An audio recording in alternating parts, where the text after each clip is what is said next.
Democracy That Delivers is brought to you by the Center for International Private Enterprise. Now, to your host.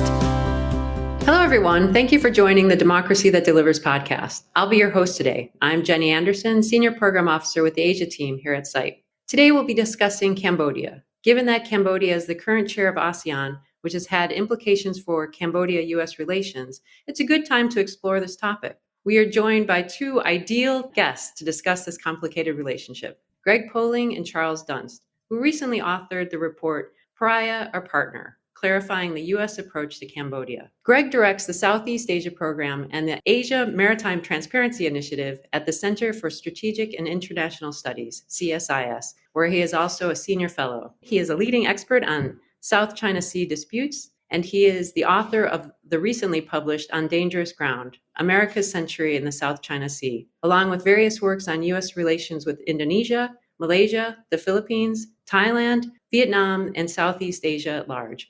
His writings have been featured in Foreign Affairs, Foreign Policy, The Wall Street Journal, and the Naval War College Review, among many others. Greg, thank you very much for joining us today. Thank you so much for having me. We're also joined by Charles Dunst. And for our listeners, you might remember Charles from a previous episode when we talked about Cambodia's recent local elections and what these could tell us about the state of Cambodian politics, among many other topics. Charles is an associate at the Asia Group and a fellow at CSIS. He's also a foreign correspondent, reporting from Cambodia, Vietnam, and Myanmar for the New York Times and The Atlantic. He has also written many opinion pieces for these outlets, as well as for the Washington Post, Foreign Policy, CNN, among many others. Charles, thank you very much for coming back. Thanks for having me. Great to be back on. To kick off our conversation, Greg, I'll start with you first. And perhaps for our listeners who are not so well acquainted with Cambodia, could you please give us a little background and what has been the U.S. approach to Cambodia? And maybe just like, how did we get here? So let me restrain myself to just recent history. Cambodia has been, I think, seen as unique in the U.S. and kind of the West in general as a success and now a failure of peace building and democracy efforts, right? So Vietnam had invaded Cambodia at the end of 1978 and occupied it for most of the 80s. And in 1991, the United Nations helped broker what were called the Paris Peace Agreements to put an end to the occupation and the Cambodian Civil War and set up this new democracy. And it was the first time that a UN effort of that sort had really been that successful. And as a result, the UN and Europe and the US, I think, felt kind of pot committed in poker terms to Cambodia for the last 30 years, which has, as that democracy set up after 1991, first began to crack and then eventually crumbled altogether. There was a lot of incentive to ignore the downturn, because to admit how bad things had gone in Cambodia would have been to admit the failure of the UN process to begin with, and that the hundreds of millions of dollars and thousands of peace workers who had spent their careers in Cambodia had done it for naught. So there was just a willingness to look the other way that we didn't see in a lot of other places. It wasn't until the last decade that I think things finally turned. 2013 elections, the Cambodian National Rescue Party, this opposition coalition, had very nearly seized power. The resulting protests that they led against vote fraud led to crackdowns on the government side. Eventually, there was a brief political settlement before the CNRP, as it was called, the opposition, was banned altogether in 2017. And so for the last 5 years, Cambodia has just been an outright electoral autocracy. And what's also made this very strange is that for most of that time, despite the crumbling of the democratic facade, Cambodia maintained one of the most open media, as Charles can attest to, and civil society environments in Southeast Asia. So as all this was happening, there were still just a ton of foreigners in day-to-day reporting. So you had a window on it that you often didn't have in other places in Southeast Asia, all of which led to this then whiplash, right, where Cambodia went from being the darling to the pariah overnight. And just now we're coming out of that with a more realistic assessment of where Cambodia actually is and what it means to the United States. Great. Thank you very much, Greg. Charles, Greg mentioned your previous time in Cambodia. Maybe could we explore a bit more about this closing media space, a closing space just to report on what's happening? What has been that progression? Like, how have we gotten to where we are now in that space? Sure, absolutely. So it was really interesting where, as Greg mentioned, during and then after the UN period, there were so many Westerners in Cambodia, and it became kind of known as pretty safe country, pretty cheap, pretty nice place to live if you were a young journalist trying to get your start. I mean, if you look at the masthead of just about every newspaper in Washington or New York, there was someone who worked in Cambodia at least for a year or 2 years. And that was because there was the Phnom Penh Post, which is was at one point a very respectable newspaper. There was the Cambodia Daily, which were both English language outlets that published real news on Cambodia. They covered U.S. politics like they covered Cambodian politics like the Washington Post covers U.S. politics. And that remained pretty acceptable for a long period, despite, the government obviously being pretty autocratic, until 2017, when there was a pretty politically motivated tax case against the Cambodia Daily that forced the Daily to effectively shutter. And then you had the Phnom Penh Post get purchased by a very pro-government tycoon in 2018, and the paper has now kind of trended down. I mean, it's still helpful to read to understand what's going on in Cambodia, but they're definitely not doing the hard investigative reporting or really covering politics with the critical eye that they used to. But even still, it's still pretty well known that Cambodia is a relatively open place for foreigners to go, in the sense of, I was never harassed or you could show up at any government office and people will answer your questions without really thinking twice about it, which is a very significant comparison to, say, Laos, where, every once in a while someone asks me, well, do you have journalists in Laos that I can connect with? I'm like, not so much. It's kind of a little bit of a black hole in that sense, where Cambodia still is not. So it's this kind of contradictory approach where you have what is an increasingly authoritarian government, if not just a fully authoritarian government, with what remains a relatively open media space for foreigners. I will say it's a very different situation in Khmer media, where people are very, very careful about what they post on social media, particularly on Facebook, given kind of government, less so oversight, more so what government is watching, what do you say, because there's still pretty severe crackdowns on the opposition. So it's kind of a very inconsistent picture, particularly thinking about foreigners versus locals. Greg, to go back to you and thinking about the U.S. approach, the title of your recent report, Pariah or Partner, could you walk us through more of what you were discussing earlier? Just like the U.S. is going one way and then we go another way. And now, with Cambodia being the chair of ASEAN, it feels like there's a little of both going on at the same time. So I'm wondering, could you talk us through that a bit? So the process of democratic decline in Cambodia really became impossible to ignore, even for those who were trying really hard during the Obama administration. It's not as if those watching Cambodia didn't already know that Hun Sen's legitimacy was a sham by the late 90s, but by the mid 2010s, it was impossible to ignore. And then that accelerated under the Trump administration, but you still had people heavily invested in the relationship. And so you had this very, contradictory U.S. approach where those kind of waking up to Cambodia were angry and seeing democratic freefall and wanting to impose sanctions and trade restrictions, both in the U.S. and in Europe. And then you also had other people who had deep relations with the country and wanted to continue to engage. And the broader Southeast Asia community, particularly under the Obama administration, who recognized that Cambodia was part of the Association of Southeast Asian Nations, whether you like it or not. And even though Cambodia's previous chair of the organization in 2012 was a bit of a debacle, people still felt that you had to engage everybody. We were engaging the democratizing government in Myanmar at the time, which even before Aung San Suu Kyi's elevation was still a pseudo-democracy. So how could we not engage Cambodia?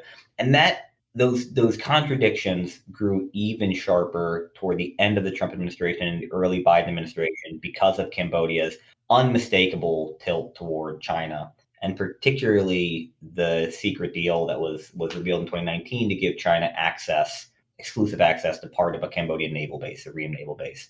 That, along with another airstrip across Ream Bay called Dara Sakor that's being built by a company with connections to the Chinese military, accelerated this effort by a lot in the U.S. to just sanction Cambodia into the dirt. And yet, this year, Cambodia is the chair of ASEAN, and all of a sudden we're inviting Hun Sen to Washington. So we still have this desire to engage Cambodia as part of ASEAN and part of the broader Indo-Pacific strategy, and yet a whole lot of other folks in government whose only approach to Cambodia is punitive sanctions. And it was okay to muddle through for a while, I guess, but now It's quite clear that the U.S. has no leverage over what happens domestically in Cambodia, so it's not clear what the purpose of these sanctions are. And it's quite clear that you can't engage ASEAN without engaging Cambodia. So the U.S. needs to make a choice. Is Cambodia in the penalty box or is it not? We can't have it both ways.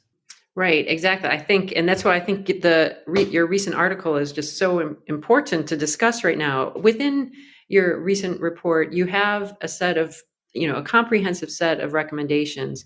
I think there's so much to discuss, but maybe just jumping into your recommendations and maybe walking us through your recommendations as well as the rationale behind what you are suggesting. And like, how do you see this given the sort of conundrum that the U.S. is in, given pariah or partner? What are some recommendations? And for either Greg or Charles. Yeah, I don't want to eat up all the time. I'll just say that the big purpose of the report for me was to answer that question, and then the recommendations follow from it. And for me, the answer is partner.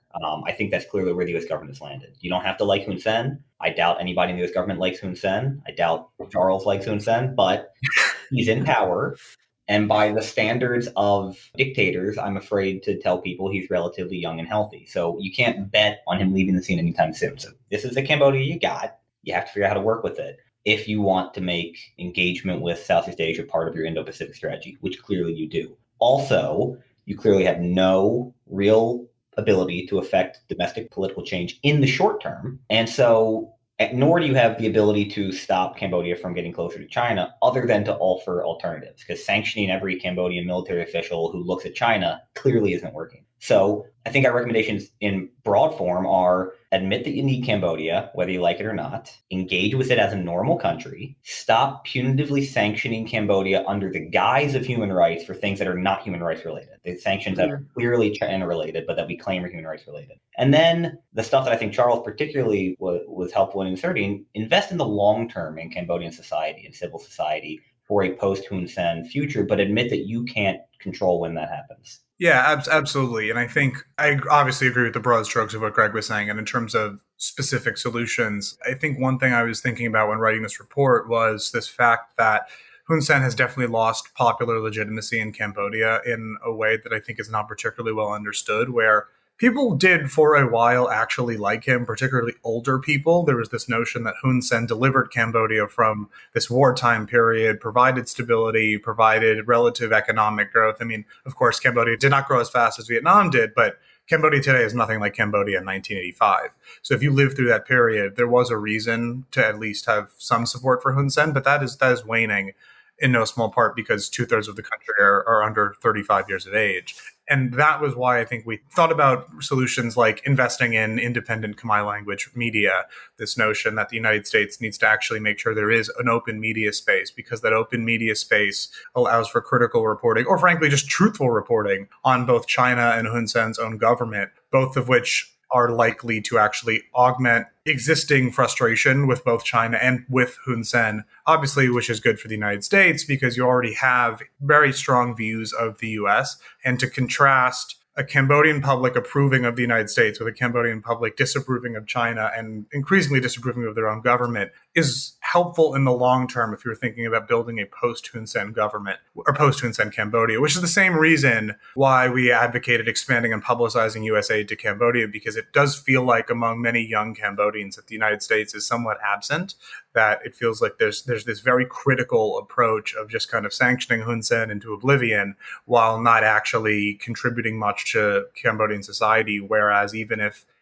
much of the Chinese investment does not trickle down, it's very obvious that the Chinese are present, and it's very obvious to a lesser extent that the Japanese are present, and even the Koreans are present. And the U.S. government has been seen as less present, particularly beyond Phnom Penh. I mean, I think I said this last time, that Phnom Penh is something of a mirage, where it's this nice city of young cosmopolitan people who all, speak English and whatnot. But 80-something% of the country are subsistence farmers, and there's a clear need to expand and publicize aid to them, which is additionally part of the reason why we need to expand civil society engagement beyond Phnom Penh, where you really do need to engage these people in the countryside who don't necessarily understand the concept of democracy and have a very paternalistic view of the government. And if the US goal is to say, well, in 25 years when Hun Sen is off the scene, or in 10 years when Hun Sen's off the scene, probably not, you want a country that is primed for at least some form of democracy. You need people to actually understand what democracy is. Without having that culture there,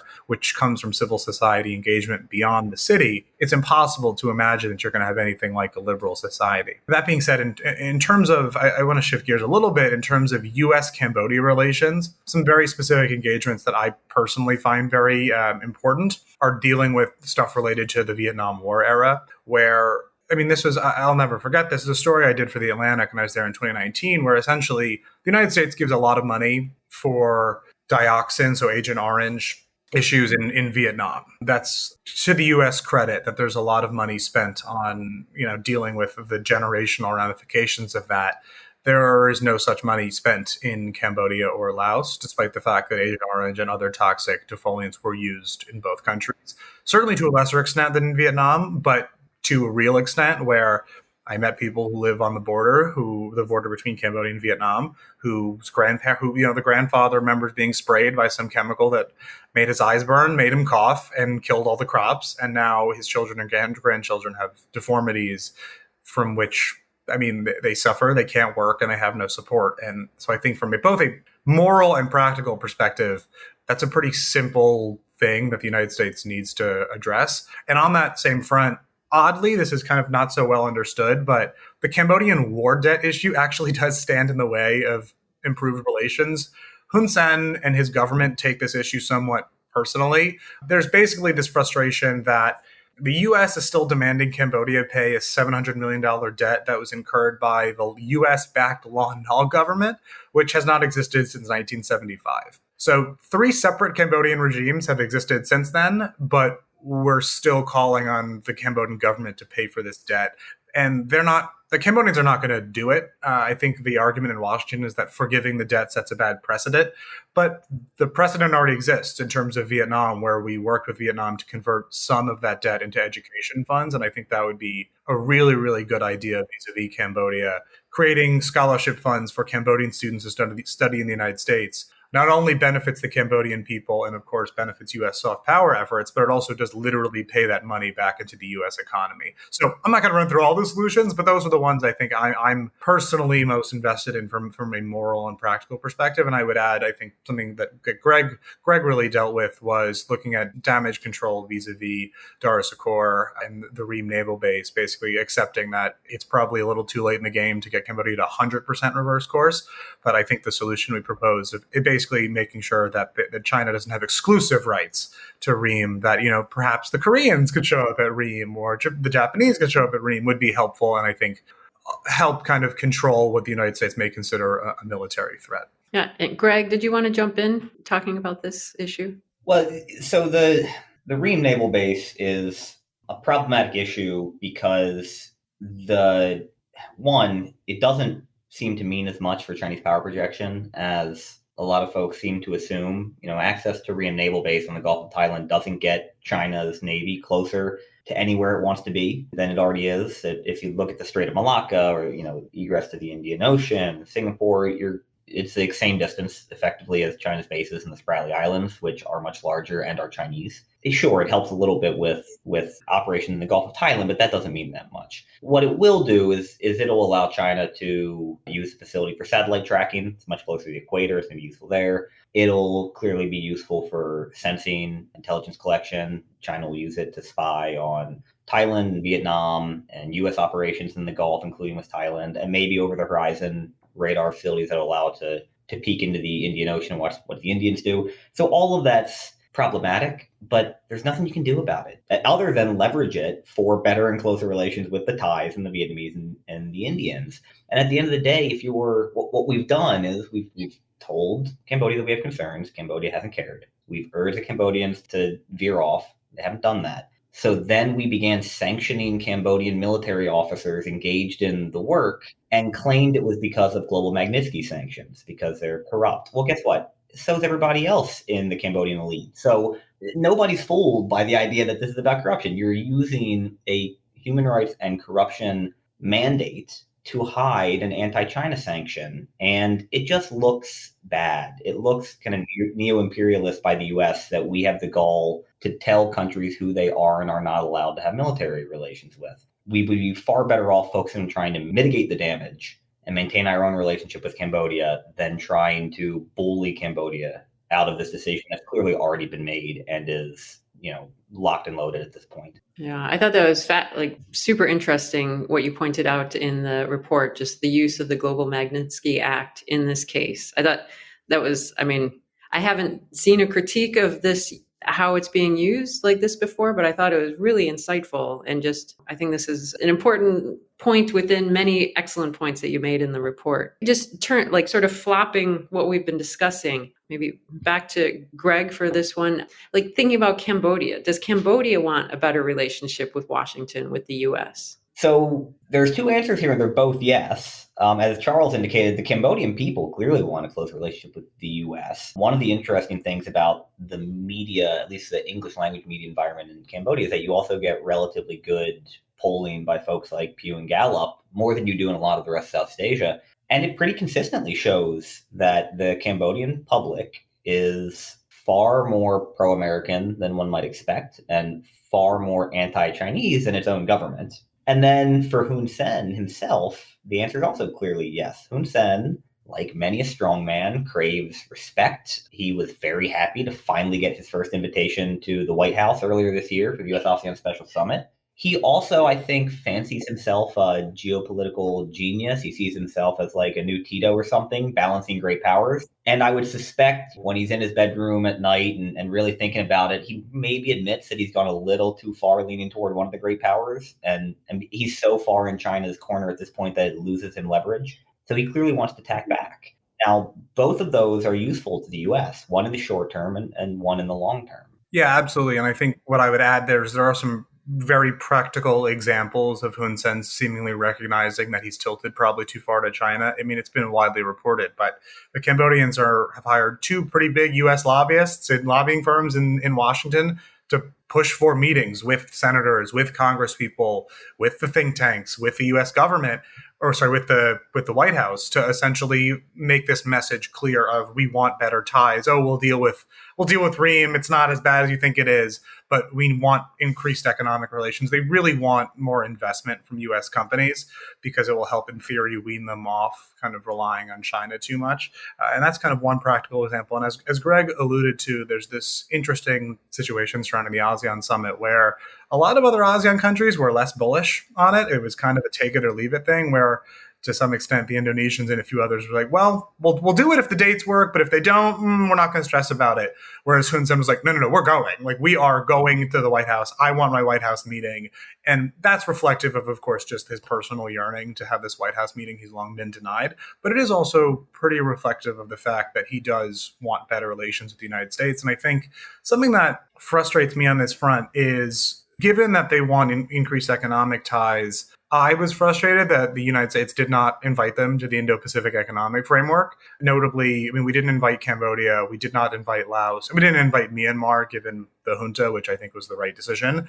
But in terms of Cambodia and Laos, there was no real reason not to invite them, given that this is not a traditional trade deal and that the standards can be kind of somewhat muddled in one way or another, where there are four pillars. Cambodia doesn't actually have to join the trade pillar. They could say, we're going to sign up to this environmental stuff and nothing else.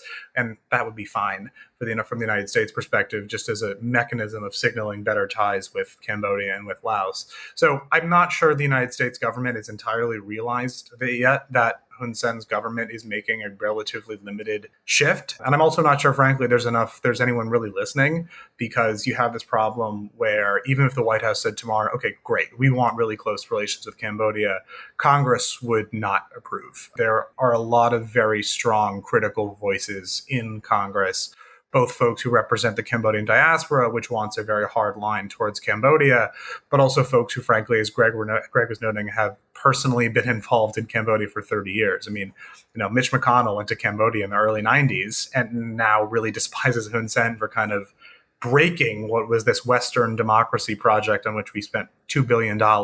So it's hard to imagine the White House, especially when the benefits are somewhat limited, to really be willing to incur that political criticism to deepen ties with Cambodia at this moment. Maybe moving forward, or maybe I'm just a pessimist, but I think there are clear examples of the Cambodian government actually wanting improved ties. It's just a question of if the United States can do it and will do it. I think one of the things that we highlight in the report, and that Charles just highlighted a little bit, is this kind of valley of death that Cambodia has landed in as far as influence within Washington. Cambodia has, for the last decade, not been big enough to get a pass on human rights, and yet is just big enough and more importantly, just kind of well known enough to American officials to get beat up on human rights. It's really the worst of both worlds. It's not as if there aren't plenty of other countries in the world with human rights records and governance records as bad or worse than Cambodia, and who have seen at least as bad a decline in the same amount of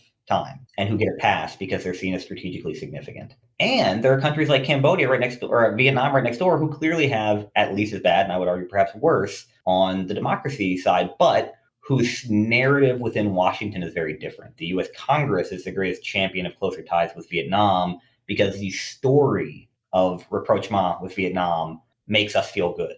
And so we look the other way on the bad stuff. Cambodia, we already had the good news story in the 90s, and now they're wrecking it. And so for domestic political person in Washington, Cambodia needs to get beat up so we can look like we're defending human rights.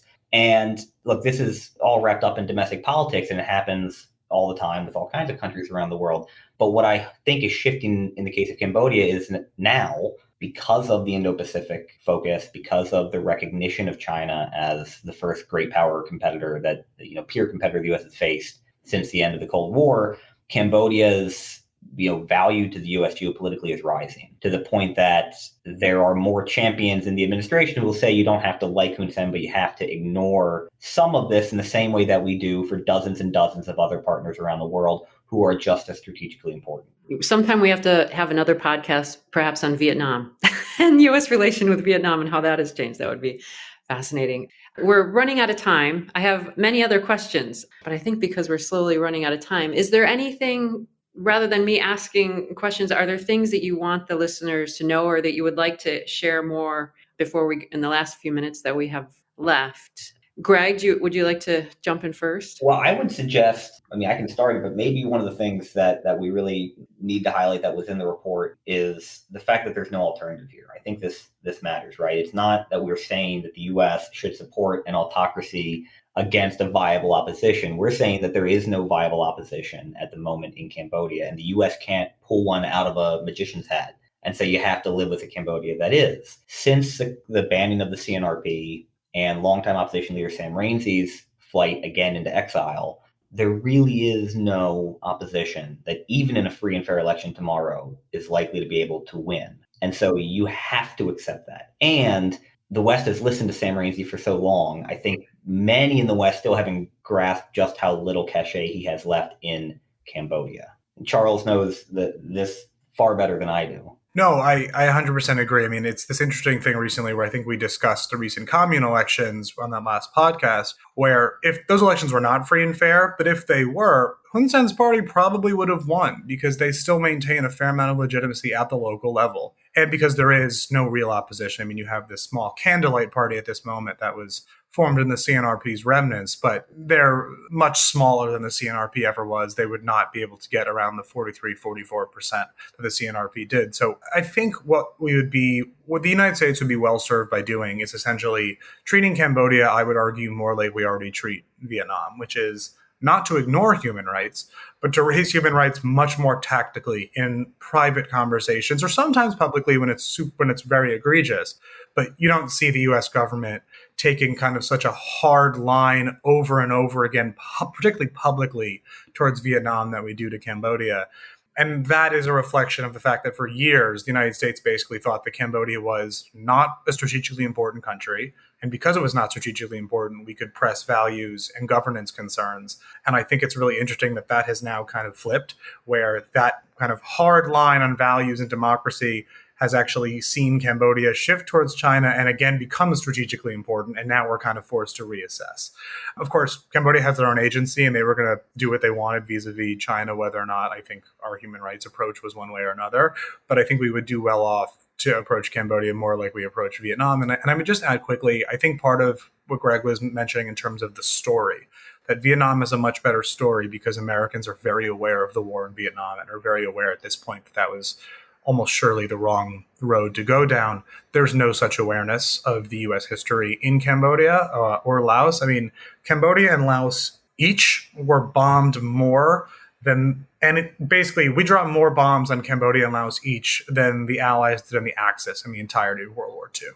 Laos is the most bombed country in the history of the world. And I feel like there is, maybe less so in Washington, but generally there's very little understanding of that history. And there's very understanding that, and I would argue we owe those countries some things, and particularly in terms of assistance, dealing with dioxin and the war debt. And I think working that into the narrative is very important as we think about improving U.S.-Cambodia ties moving forward. I had many other questions, talk more about the role of China, Cambodia's relationship with China, and discuss just talking about the West's approach to democracy promotion in general. But I think we're already out of time. So perhaps we can have a follow-up podcast, a follow-up conversation at some point, hopefully sometime soon. Greg, Charles, it's been a real pleasure speaking with you today. I suggest to all of our listeners to read your most recent report, Partner or Pariah, looking at the U.S. approach to Cambodia relationships. We'll have the link to their article on our site, so everyone please have a read. And again, thank you so much for joining us today, and thanks to all of our listeners for joining. Democracy That Delivers has been brought to you by the Center for International Private Enterprise. For more information, please visit sipe.org.